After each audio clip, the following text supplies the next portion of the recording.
لا شريك له ولا وزير له ولا مشير له ولا ولد له ولا والد له ولا كفو له وأشهد أن سيدنا وسندنا وشفيعنا وحبيبنا ومولانا محمدا عبده ورسوله صلى الله تعالى عليه وعلى آله وصحبه أجمعين. أما بعد فأعوذ بالله من الشيطان الرجيم. بسم الله الرحمن الرحيم. فأقم وجهك للدين حنيفا فطرة الله التي فطر الناس عليها لا تبديل لخلق الله ذلك الدين القيم ولكن أكثر الناس لا يعلمون. منيبين إليه واتقوه وأقيموا الصلاة ولا تكونوا من المشركين. يا حي يا قيوم لا إله إلا أنت برحمتك نستغيث أصلح لنا شأننا كله ولا تكلنا إلى أنفسنا طرفة عين. سبحان ربك رب العزة عما يصفون وسلام على المرسلين والحمد لله رب العالمين. زما عزت مندو مسلمانانو رونو لوی لوی شیوخو علماء طلباء عوامو دین سره تعلق ساتیدونکو دا یو نښه ده. تقریبا 4 ورځې وشوې په دې دوړو کې او په دې تکلیف کې لوی لوی علما هم تشریف فرما دي او عوام هم تشریف فرما دي. منډې ترړې وای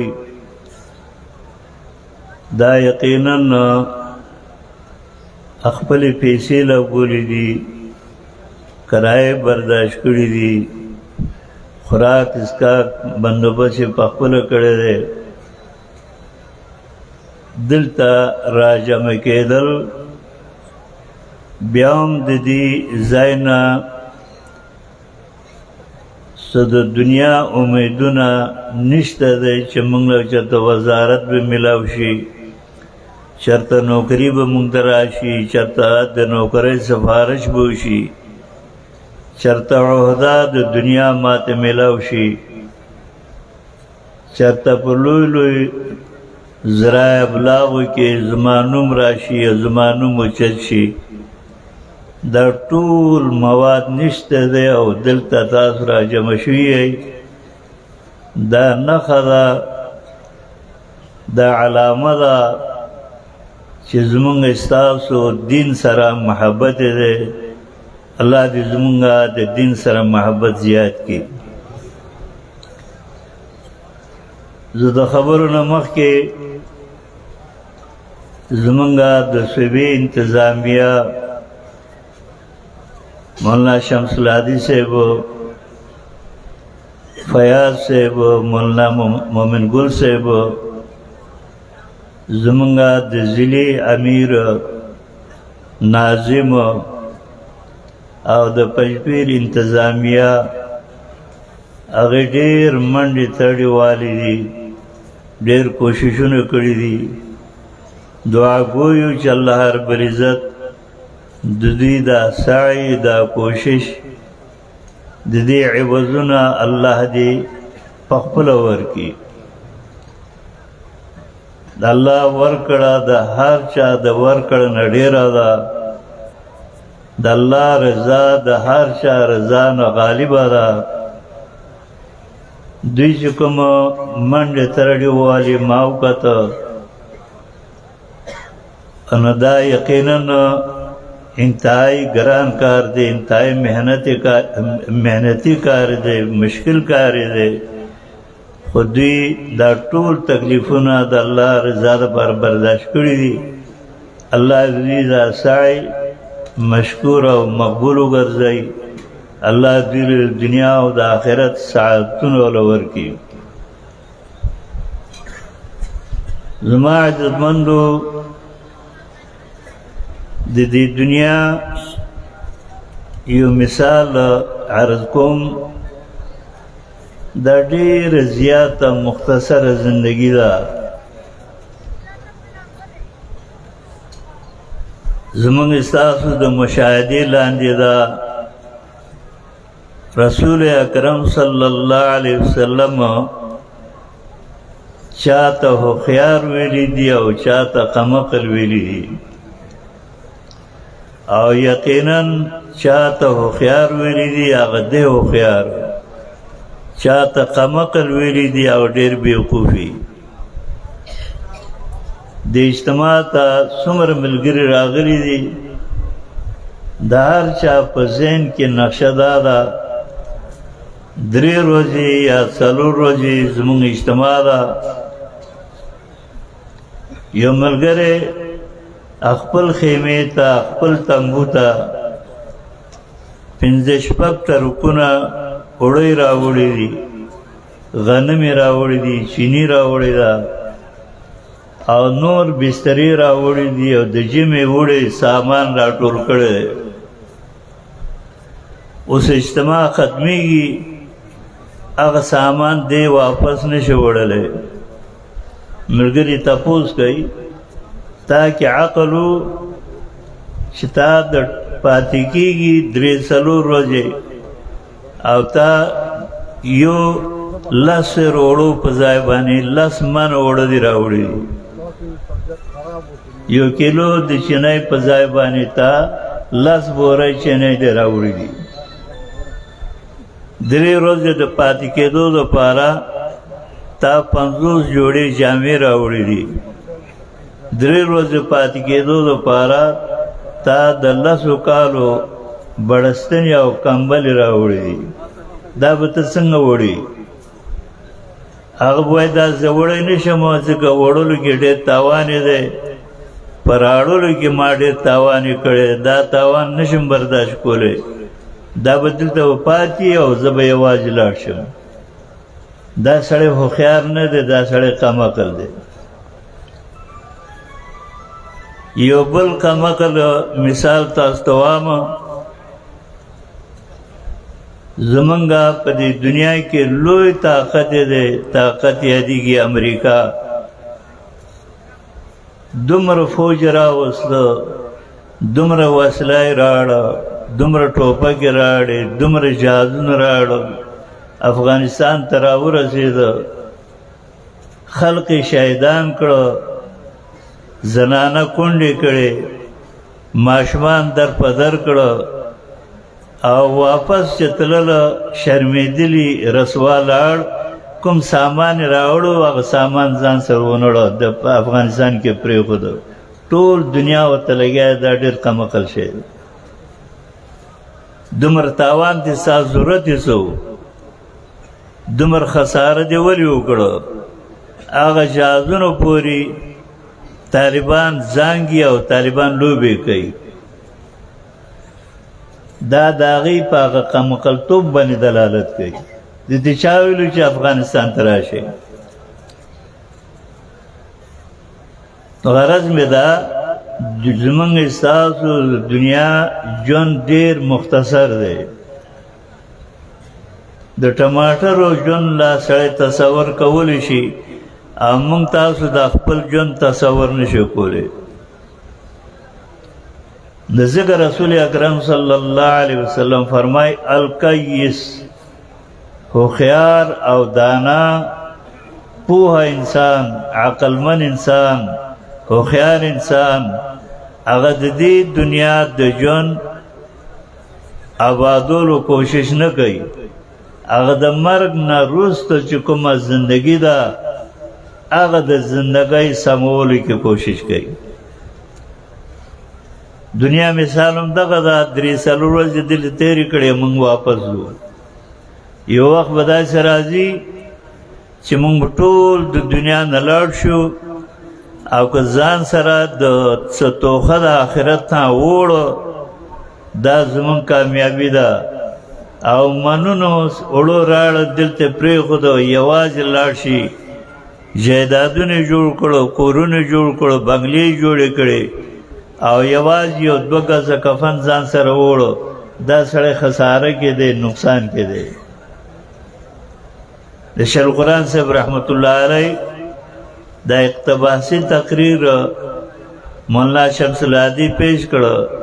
نو زما ذهن کې دا خبر رااله زموږ ستاسو ټولو لا محنت، کوشش، منډه تړه، سعی، کوشش دا هغه ژوند دپاره ده او دا ژوند دپاره ده نه.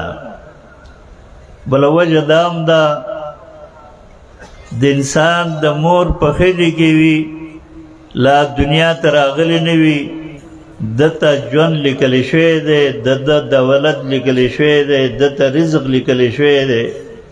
نو چې کوم معیار لیکلی شوی دی هغه معیار دنیا کې ملاویږي.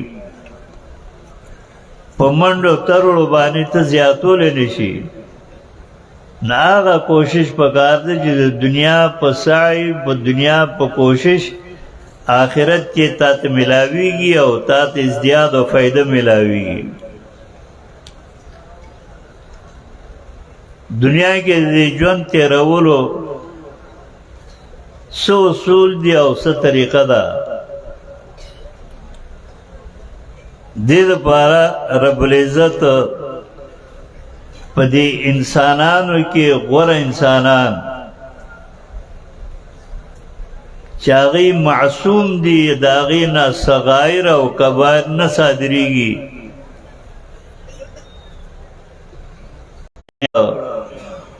هغه پیغمبر به راته د خپل د امت اصلاح دپاره رهنمایي به کول، لار به ښودو. دا سلسله د انبیاء علیهم السلام وه. کتابونه الله را لیږل، صحائف را لیږل، کتابونه را لیږل، پیغمبران را لیږل. آخر کې سید الرسول صلی الله علیه وسلم الله راولیږه.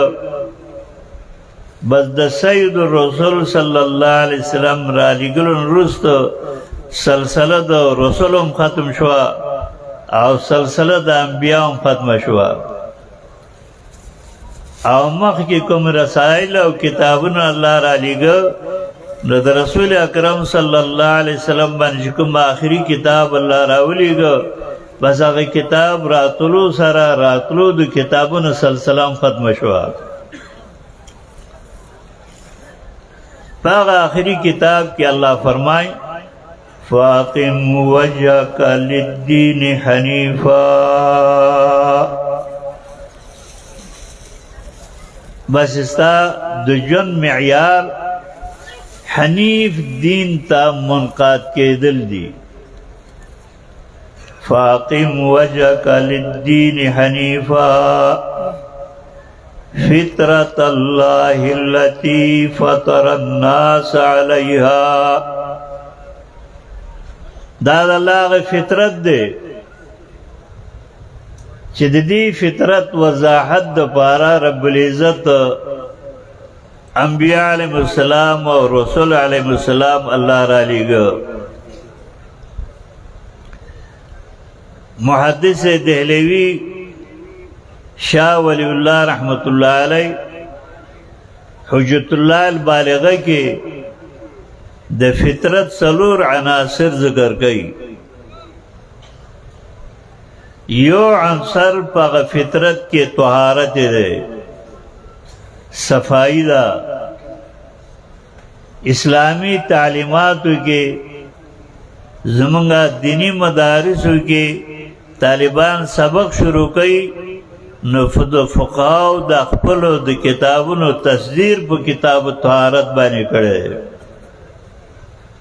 هغه کې د غسل مسائل دي، هغه کې د اودس مسائل دي، هغه کې د صفائی مسائل دي. انبیاء علیهم السلام د بدنی طهارت او د زړه طهارت درس به کول بیانول وی. دویم عنصر شاہ صاحب رحمت اللہ علیہ فرمائے آگئی کے اخبات دے اللہ تا عاجزی دا، لاس پنامہ بانی اللہ تو دریدل، د ساروی پشان اللہ تا ٹٹیدل، او اخپل خستان دامنا اللہ تا سر پا سجدہ بانی کے خودل. دا دویمه طریقه د اخبات و د عاجزی و او د عاجزی اگر نمونه په موز کې مونږ ته ښودلی شوی دی. هر پیغمبر په خپل وخت کې موز کړی دی، چا د سهار موز یې کړی دی، چا د ماسپښین کړی دی، چا د مازدیګر کړی دی، چا د ماښام کړی دی. محمد رسول الله صلی الله علیه وسلم الله راولیږه دا پنځم موز د عشاء راولیږه، د ماسخوتن موز. دا یو پریکټس وي د الله ته د عاجزۍ.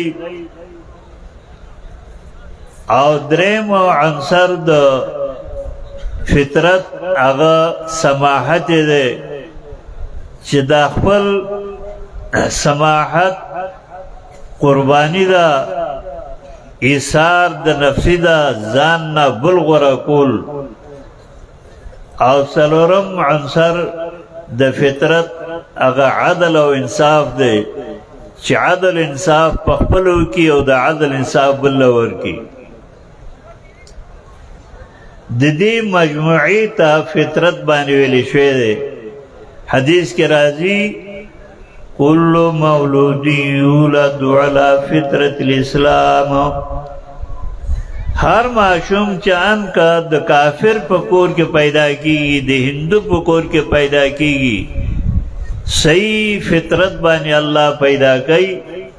موږ د قاضی شمس الدین صاحب رحمت الله علیه د فطرت معنا کول قوت متحیہ للایمان، هغه قوت چې هغه د ایمان د راوړو صلاحیت لري.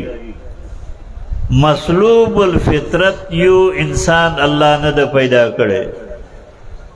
هر انسان چې پیدا کړي دی د ایمان د راوړو صلاحیتونه هغه له ورکړي دي.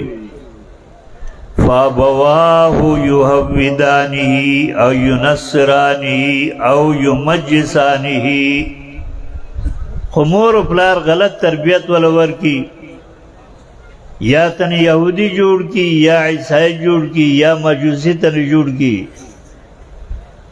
د ساروی نه چې ساروی پیدا کیږي نو چرته غوږ پرې شوی نه ده پیدا شوی. روغ غوږ وي خو وروسته خلک قنچي ونیسي غوږ وله غوڅوي. فطرت الله التي فطر الناس عليها.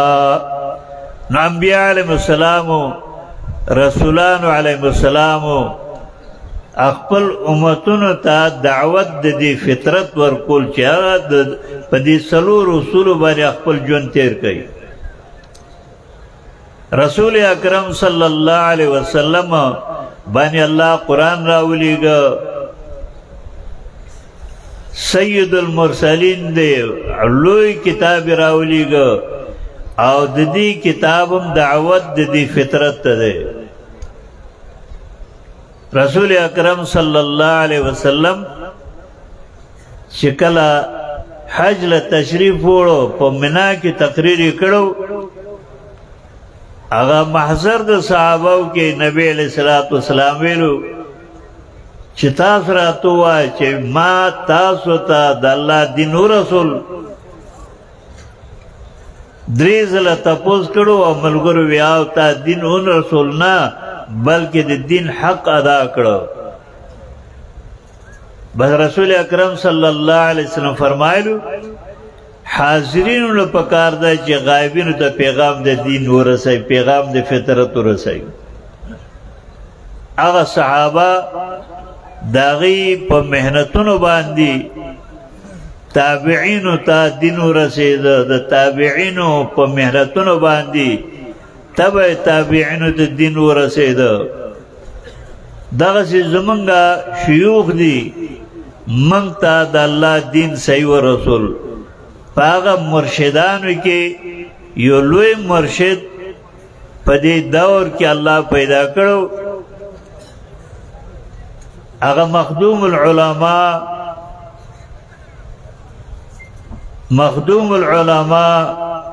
شیخ القرآن مولانا محمد طاهر نور الله مرقده الله د دې ملک او د دې خطې د دې دنیا د اصلاح لپاره حدیث کې راځي پارسل کال بعد الله یو مجدد پیدا کړي هغه د مجدد کارنامه دی چې د کوم د دین نښې چا مټاو کړی او مجدد د هغه د دین نښې تازه کړي او احیا د هغې وکړي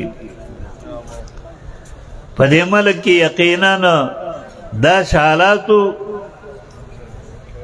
چا شرک او د توحید کې فرق نشو کولی سنت او بدعات کې فرق نشو کولی شیخ القرآن صاحب رحمت الله علی د خلقو ته د الله د دین خودنې ملا وتاړه کوشش وکړو محنت وکړو هغه محنت نتیجه اوس داسې راوتې ده چې دا لوی جمع غفیر دلته موجود دی او په رمضان کې زرګونو ځایونو کې په لکونو ځایونو کې د قرآن درسونه کېږي ما بیګا سوچ کولو امام بخاری رحمت الله علی شپږ لکو حدیثونه منتخب کړو خپل جامع منتخب کړو درویش کاله امام بخاری رحمت الله علی د خپل د جامع درس کول امام مسلم رحمت الله علی د 3 لکو حدیثونه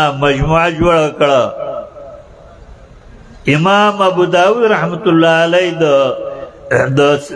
مجموعه جوړ کړه هغه وخت نه تر اوسه پورې لوستل کېږي الله هغې له اجر ورکوي د شیخ القرآن صاحب رحمت الله علی په دې ملک کې رڼا ښکاره کړه د قرآن او د خورول د سنتو د پیغمبر خورول د هغې د شاګردان خو لږ پاتې شوي دي وفات شوي دي الله د ټولو قبرونو منور کړي لږ ژوندي پاتې دي الله د هغې په ژوند کې خیر و برکتونه واچوي خو د شیخ صاحب رحمت الله علیه محنت او دا ټول خلق لګیا دي او دعاګانې کوي او هر درس کې په هر ځای کې نوم چې اخیستی شي رحمت الله علیه باندې ویلی شي دا دومره لوی کارنامه الله رب العزت دی انسان نه الله اخیستی وه موږ تاسو له پکار دی یا سړی په خپلو خیال شي یا نوکر شي یا چاکر شي سوچ او فکر د دې اجتماع نه دا واخلی چې کوم کار موږ ته شیخ صاحب رحمت الله علیه حواله کړو هغه کار کې موږ نه کمی او بیشی ونه شي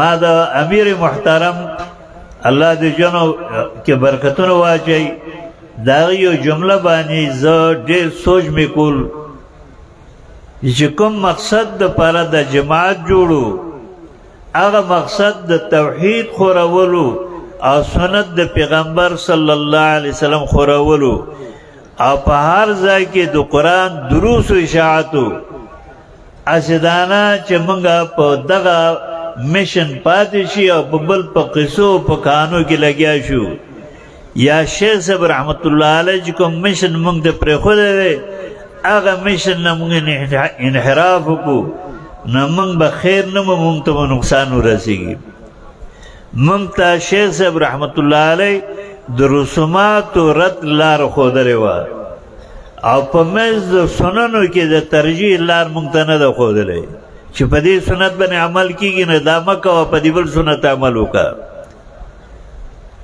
مونږ د شیخ صاحب رحمت الله علیه لار دا خولو چې په خپل غم او ښادۍ کې د سنت د نبی صلی الله علیه وسلم باندې عمل وکړي دا لار نه ده ښودلی چې دا سنت پرېږدئ او په دې بل سنت عمل وکړي ترک د سنت او ترجیحات په منځ د سننو کې دا شیخ صاحب مونږ ته لار نه وښودلی یا د شیخ صاحب رحمت الله علیه دینی مدارس و قیام په دې بنیاد باندې و چې د قرآن درسونه عام شي قرآن رڼا عام شي الحمدلله ثم الحمدلله شیخ صاحب رحمت الله علیه د وصیت مطابق د بچی هم آبیاری د دې باغ کړی ده کوم وفات شي ملګري هغې هم د شیخ صاحب رحمت الله علیه د خدماتو د حصه یې اخیستې ده او الله رب العزت نه مونږه دعاګویو څومره چې زمونږه ملګري پاتې یو او الله دې مونږ نه کار واخلي شیخ صاحب رحمت الله علیه دا ویلو دې مرکز سره مینه او محبت باندې وګورئ دې مرکز له راځئ هغه سنتو باندې هغه طریقې باندې عمل شروع دی میاشت کې درس کېږي او ملګري راځي او ملاقاتونه کېږي او دا اجتماع په کال کې یو ځای کېدل او دا د مرکز ته راتلل دا ډېر د فایدهمند څیزونه دي الله رب العزت موږ له استقامت باندې د شیخ صاحب رحمت الله علیه په وصایو باندې الله دې موږ له د عمل توفیق راکړي واخر دعوانا